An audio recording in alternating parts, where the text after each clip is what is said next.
Hello, everyone, and welcome back to Midcat's weekly podcast on the COVID 19 situation in India.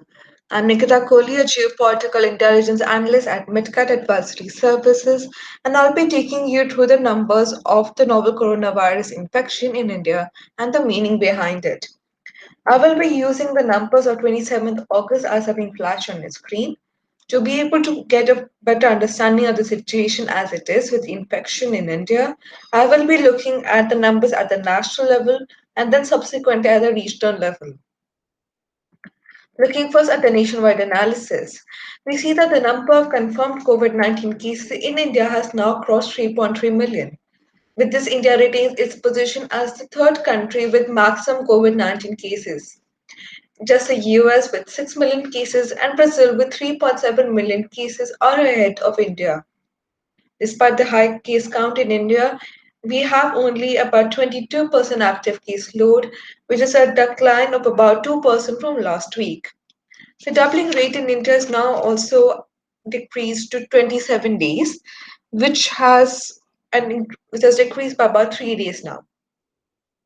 The perfect growth rate of COVID 19 infections is also continuing to see a slight decline and now stands at about 14%.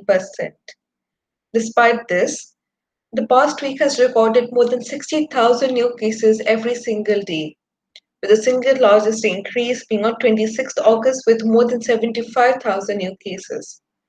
So, as we can see that despite the other improving metrics, as a number of new cases per day increase, we are not out of the woods yet.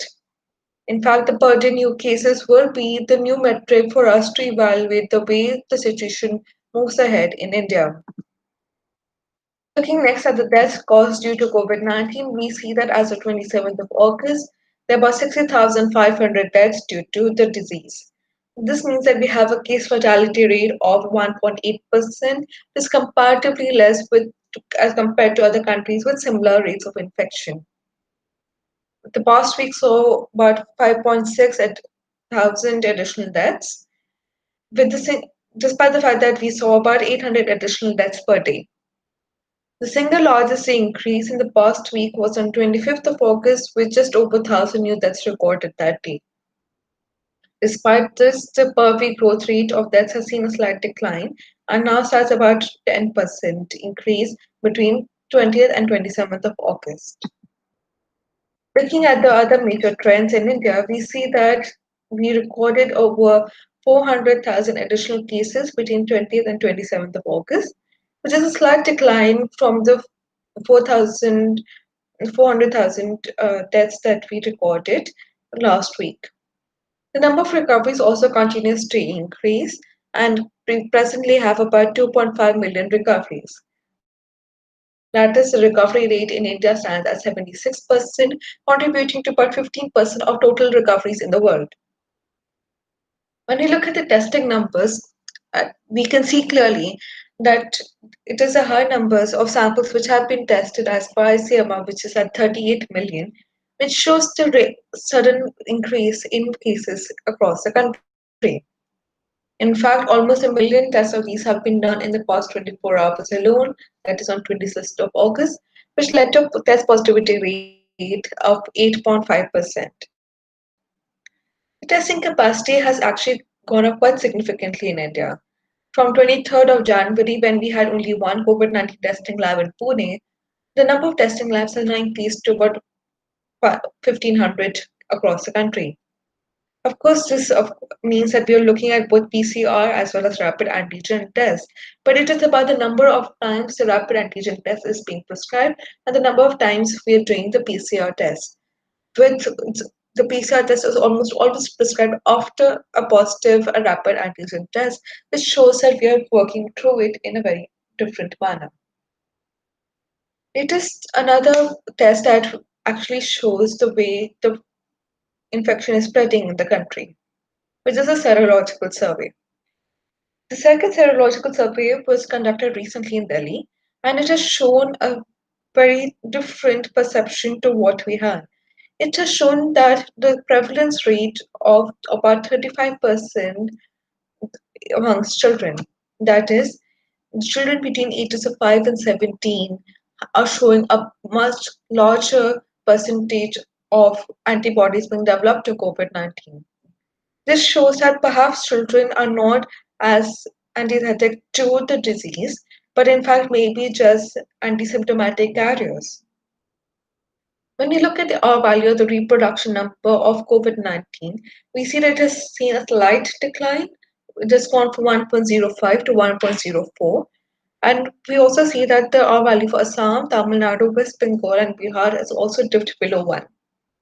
But as the COVID 19 restrictions continue to be removed over the next few weeks, it is in metro cities like Delhi, Mumbai, and Pune which will see another increase in infections after the recent dip that they have seen. And this is what we will see in the next section of state-wise analysis. When we look at the main states which are having the maximum caseload in India, we see that the 10 states of Maharashtra, Tamil Nadu, Andhra Pradesh, Karnataka, Uttar Pradesh, Delhi, West Bengal, Bihar, Telangana, and Assam now contribute to about 80% of cases in India. When we look at the fatalities where they are occurring, we see that about 70% of all fatalities in India are occurring in Maharashtra, Tamil Nadu, Karnataka, Delhi, and Andhra Pradesh. So we see that Delhi is coming out to be the place where it has a maximum recovery rate, which is just over 90%. At the same time, very high number of fatalities are occurring there as well. So when we look at the capital, we see that it has seen a steady decline for a long period of time after an increase in the months of May and July. But after that, it has now recorded a sudden increase and it has a doubling rate of 60 days. It has now again started seeing over 1,200 cases every day, with 26th of August recording 1,600 additional cases that single day. But when you look at Pune, we have a slightly different story. Pune continues to have the maximum caseload among the metro cities, and it has a 28 days doubling rate, which is one of the least number of days that we have among the metro cities. It is seeing more than 3,000 cases every single day for the past week, with 21st August recording the single largest increase of almost 5,000 cases in a single day. It only has 70% recovery rate and a 28% active caseload. Mumbai has seen a sudden improvement, and despite having the third largest case load in India, it has registered a doubling rate of just 63 days, which is quite good compared to the national average as well as amongst other metro cities. Mumbai has seen a slight dip and is recording just over 1,000 cases every day for the past week. The 26th August saw a sudden increase of 1,800 cases in a single day. Mumbai has a very high recovery rate of 81% and a low active case rate of just 13%.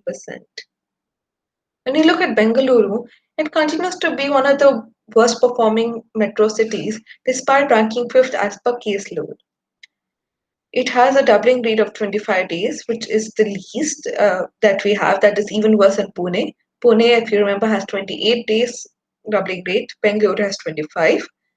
The city also records about 3,000 additional cases every single day, and 26 August recorded about 3,400 cases. It has a 68% recovery rate and a declined active caseload of 30%. But as we move ahead, it will be these four metro cities that we really need to take a closer look at as people start moving out and about in a much easier manner.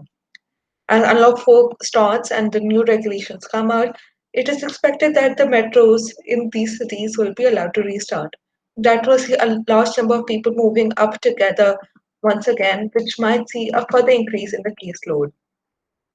It is in these times that we must take adequate precaution and ensure that we continue to see more and more precautions such as taking masks and maintaining social distancing. But until next week, take care and goodbye.